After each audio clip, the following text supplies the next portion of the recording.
Good morning to everyone, and welcome to the Road Safety Press Conference. Behind me, we have the Road Safety Council, who's here to support our press conference this morning. This morning, we're coming to you because we're concerned. We're concerned because we have a weekend that's in front of us, which starts on the Friday and concludes on the Monday. But during that course of the week, we have our National Heroes Day, and we are looking for everyone to be safe. Over the past year, 2014, Bermuda lost 16 lives. 2015 is in front of us, and we've lost 5 lives so far. The Road Safety Council has been strategically planning how we can help the public to understand how important it is to slow down, think before what you do, and also get home safe. So the first thing we want to talk about, which is very important to us, is about drinking and driving. That's first and foremost. If you're going to drink, I've heard it so many times, we ask you not to drive. A lot of people, unfortunately, have not paid attention to that message, and we continue to see people getting in accidents. Some have died on the roads, and some are seriously ill in the hospital. We've come in with another message for 2015 as we go into this long weekend holiday and asking the public to change their mindsets, think, choose, and live. Yes, you heard it before, we're saying it again. We have met hours and hours as a council trying to figure out the plan going forward, and the plan we've concluded is that we need your help. We want to thank those that have done an outstanding job thus far. You have slowed down, you are not drinking and driving, but with 5 road deaths underneath our belt so far, we need your help to stop this problem. Report it. Let the police know what you see. But the Road Safety Council cannot do this by themselves. Long weekend. Someone said to me yesterday, this is going to be something different for Bermuda. This weekend that we haven't seen in June like this before. So how do we handle ourselves? We got parties upon parties taking place. We got one in Dockyard. We got one in St. George's and so forth. Everyone's going to be traveling by a bus, by taxi, or your personal car or personal bike. We need you to slow down. We need you to leave your vehicle home if you're going to drink. Find someone this time around that can bring you home safely. Get a taxi. Budget your money properly. Get a taxi. We're very serious about this. We are asking you to change your minds. But we can't do it without you. We just can't. We've exhausted everything because we just can't do it without you. So our plea during this holiday that we start this holiday off with no road deaths, then what we presently have is 5, and we end it without any road deaths. But this is the irony of it. When the holiday is over, it doesn't stop there. We're asking you to, even after the holiday, to take the same approach. We now have our kids coming out of school. That stopped there and paused there for a minute. As kids are coming out of school. So normally between the hours of 9 and 3:30, the kids are not on the street. They're in school. But as of in a few weeks' time, the kids are going to be out of school. They're going to be riding their bikes. We're asking you to pay attention. Look out for our kids. They're still young. Their minds are not matured as you and I's.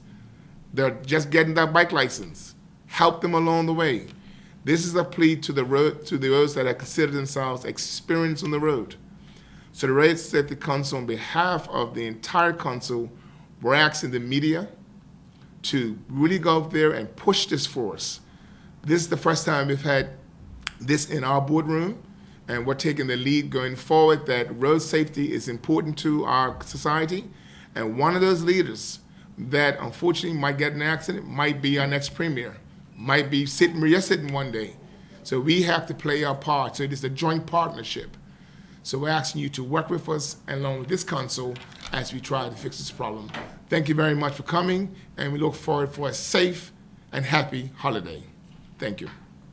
Any questions? Does the council feel somewhat restricted in how it can push the message out being we're such a small community as far as graphic sort of information? No, I think that everything has to have a plan. I don't think we're restricted. I think that in our case, we like to plan things out properly. Because one thing we recognize is that if you send if I'm on the radio every week saying the same thing, half people are not going to listen to me. Let's be real about that. But if I have a proper plan and actually can show the facts how we can fix the problem, then hopefully I can save at least one lives out of 100. So no, we don't feel restricted. We just feel that we have to have a proper plan. Any other questions? Does the council feel that I mean, this, we hear this over and over, Yes. and sometimes it's like watching paint dry. Yes. Does the council feel that this is time to recommend to our legislators something more draconian than the current legislation? You know, that's a very good question. I've actually often thought about that, but I come back to the real issue.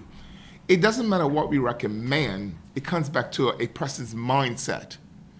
If a person leaves home at 10 o'clock at night, knowing for a while they're going to drink, knowing for a while they're going to speed down the road, I think they're asking for their own death, a possibility of that. I think that, my friend, it's about the person's mindset. I don't think anyone can make a law to change that. I think the person has to take full responsibility for their own actions. And keep this in mind, and take responsibility for someone else's actions when they're riding. So if I'm riding down the road doing 75 miles per hour or 85 miles per hour, and I see Dennis coming towards me doing 25, taking his time, but I overtake a bus, a car, and poor Dennis is not a drinker, just going out for a night with his friends, and someone hits him and Dennis dies and you live, is that fair?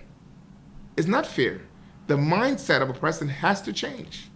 So I can sit here and write recommendations to all the laws of changes, but I can guarantee you, you and I will be sitting in another year saying the same thing. It has to be a person's mindset. A person has to change, and they have to be willing, want to change. Because every year we have news conferences. Every year we say certain things, and every year we don't see change. So I'm singing the message: change, Bermuda public, change your mindset about how you drive.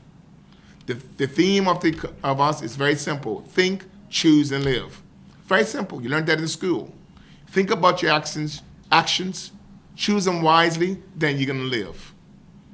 If you think about what you do, then you choose them wisely, the chances of living is higher. Any other questions? Have you targeted especially this weekend, this organization, this SOCA?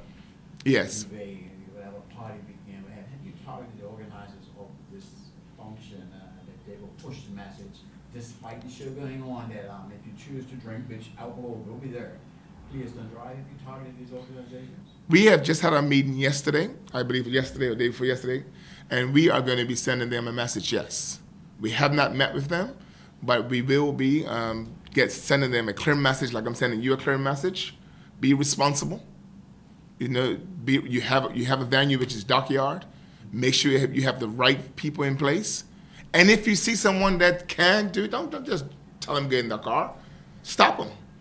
I think they have a responsibility. You're totally correct. They have a responsibility. Someone comes to my show, and you know for a while that they're going to be drinking. Then I think the responsibility should be on you to make sure, if you can, to assist that person in getting him safe. So yes, to answer your question, yes, we will be sending them a message after this conference.